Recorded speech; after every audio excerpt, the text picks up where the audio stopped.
చంద్రబాబు నాయుడు గారు, మన రాష్ట్రం ఏమవుతుంది? ఈ వయసులో కూడా మీరు టీడీపీ కార్యకర్తలకు బుద్ధి చెప్పలేరా? 13 లక్షల కోట్ల అప్పు, 1 కోటి మంది నిరుద్యోగులు. మీరు ఎలా గెలిచారో, ఎలా ఈవీఎంలు ట్యాంపర్ చేయించారో అని మీకు తెలుసు, నాకు తెలుసు, జగన్కు తెలుసు, ఎమ్మెల్యే కార్యకర్తలకు తెలియదు. ఇప్పుడు అభివృద్ధి చేద్దామా వద్దా? అప్పులు తీర్చుతామా వద్దా? కంపెనీలు మీరు స్పెషల్ స్టేటస్ తీసుకొద్దామా వద్దా? నేను దేని కొరకు ఫైట్ చేస్తున్నాను, మీరు దేని కొరకు ఫైట్ చేస్తున్నారు? బుద్ధి లేని గాడిదలకు చెప్పండి.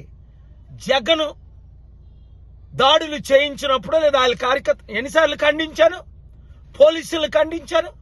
మీరేమన్నారు? ఆయన అనాది, నేను కక్ష తీర్చుకొని అన్నారు. ఇప్పుడు మీ కార్యకర్తలు ఎందుకు కత్తులతో పొడుస్తున్నారు? లా అండ్ ఆర్డర్ మెయింటైన్ చేయలేని మీరు 6 నెలల్లో ముఖ్యమంత్రిగా ఉండరు. నేను చెప్తున్నాను వినండి. అభివృద్ధి బాటలో మనం వెళ్దాం. ఆంధ్రప్రదేశ్ని అమెరికా చేసినట్టు తీర్చిదిద్దాం. 100 అవసరమైతే 1000 కంపెనీలు తీసుకొద్దాం. కోర్టు నుంచి స్పెషల్ స్టేటస్ తీసుకొస్తాను.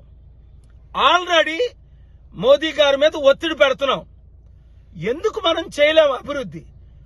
ఇలాగ కొట్టుకు చంపుకుంటే ఎవడైనా వస్తాడా? ఇప్పుడు సుడాన్ కానీ, వెనజువేలా కానీ, జింబాబ్వే కానీ ఎవరైనా కంపెనీస్ వస్తున్నాయా? చైనాలో ఎందుకు 1000 కంపెనీలు ఉన్నాయి? మన దేశం కంటే 8 రెట్ల అభివృద్ధి ఎందుకు చైనా జరిగింది? 100 దేశాలకు అప్పు ఎందుకు ఇస్తుంది? మీరు ఒక సీనియర్ లీడర్, ఏం బతుకొచ్చింది మీకు? మీ కొడుకు నడుపుతున్నాడా? ఆ బ్లడీ గవర్నర్ కు బుద్ధి లేదా? ఎక్కడ పడుకున్నాడా? Useless governor. ఇమ్మీడియట్ గా ప్రెసిడెంట్స్ రూల్ అయినా తీసుకురావాలి. చంద్రబాబు నాయుడు గారు 48 గంటల్లో ఇంకొక ఘటన జరిగిందా, నేను కోర్టుకెళ్ళి యూఆర్ ఆల్ అన్ఫిట్ అని ఫైట్ చేస్తాను. Be careful. ఆ తర్వాత దేవుడి కోర్టుకి వెళ్తాను. అప్పుడేమవుతుందో తెలుసు. మీరు దేవుడిని నమ్మరు, నేను దేవుడిని నమ్ముతాను. నాకు విరుద్ధంగా నిలబడిన వాళ్ళందరూ ఫినిష్ అయిపోయారు. కనుక మంచి చేద్దాం రండి. గతం నేస్తే మీరు ఒక ఫాదర్ ఫిగర్ గా మోదీ గారికి పాఠం చెప్పవలసిన మీరు, పెద్దలందరినీ కలపవలసిన మీరు, ఇంత పెద్ద నాయకుడిగా ఉన్న మీరు ఇంత నీచమైన స్థితికి మీ కార్యకర్తలు, మీ పిల్లలు దిగజారిపోయారంటే ఛీ అనిపించుకోకండి.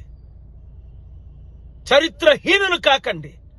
ఇంకొక దాడి ఎవరు చేయకూడదని ఆర్డర్ చేయండి. కక్షపూరిత రాజకీయాలు మీకు వద్దని అన్నాడే, మీరు వెనకాల ఉన్నాడు కూడానా? కక్షపూరిత రాజకీయాలు ఆపియండి. రాష్ట్రాన్ని బాగు చేసుకుందాం. నేను మీకు మద్దతు ఇస్తాను.